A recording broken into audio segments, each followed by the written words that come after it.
আসসালামু আলাইকুম, welcome to my another video. আজকে একটা বেলে মাছের ভাপা দেখাবো লাউ পাতায়। তো এখানে আমি 3 পিস বেলে মাছটা নিয়েছি, নিয়ে বডির সাইজটা যা 2-3টা টুকরো করে নিয়েছি। আর এখানে দিচ্ছি 1 চামচ পরিমাণ জিরা বাটা, 1 চামচ পরিমাণ রসুন বাটা, আর দিচ্ছি 1/2 চামচ পরিমাণ হলুদ গুঁড়ো, পরিমাণ মতো লবণ দিয়ে তার উপরে একটু 2টা পেঁয়াজ কুচি কুচি করে নিয়েছি। আমি এখানে অল্প পরিমাণে ভাপাটা করব, ফার্স্ট টাইম ট্রাই করব।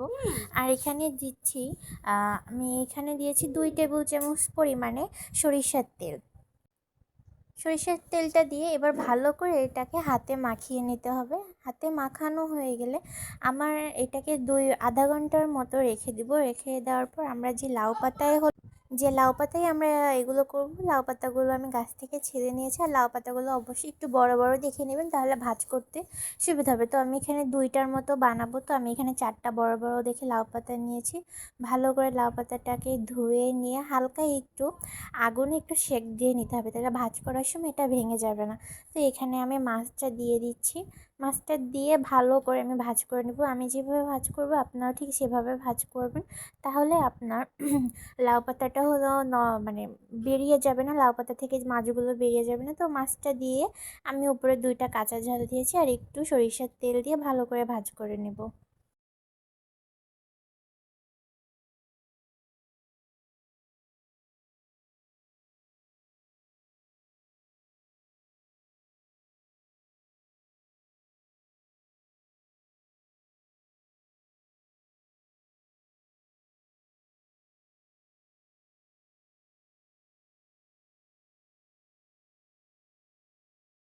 এই দেখুন, আমার লাউ পাতাগুলো ভাজ করে নিয়ে সুতো দিয়ে ভালো করে আমি এটাকে পেঁচিয়ে নিয়েছি। চাইলে আপনার এখানে কাঠি দিয়ে ভালো করে আটকে নিতে পারেন। তো আমি এখানে কড়াইতে পানি দিয়ে দিয়েছি। পানি দিয়ে পানিটা যখন ফুটে উঠবে তখন একটা এরকম বড় ছাঁকনির উপরে দিয়ে দিব। ছাঁকনির উপরে আমি যে লাউর যে ইটা করছিলাম লাউ ভাপা, সেটা আমি উপরে দিব 2টা দিয়ে ভালো করে এটাকে আমি আধা ঘন্টার মতো সিদ্ধ করে নিব, ভাপিয়ে নিব। ভাপানো হয়ে গেলে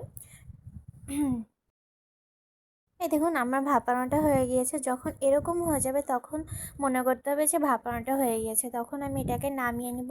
এখানে একটা তাওয়াতে আমি গরম তেল দিয়েছি, এখানে সরিষার তেল দিয়েছি, সয়াবিন তেল দেওয়া যাবে না।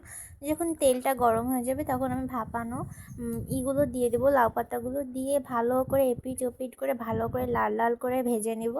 যখন ভাজা হয়ে যাবে তখন আমি এটাকে নামিয়ে নিয়ে গরম ভাতের সাথে পরিবেশন করব। এই দেখুন আমার ভাপাটা কতটা পারফেক্ট হয়েছে, আর খেতেও মাশাআল্লাহ অনেক মজা হয়েছে।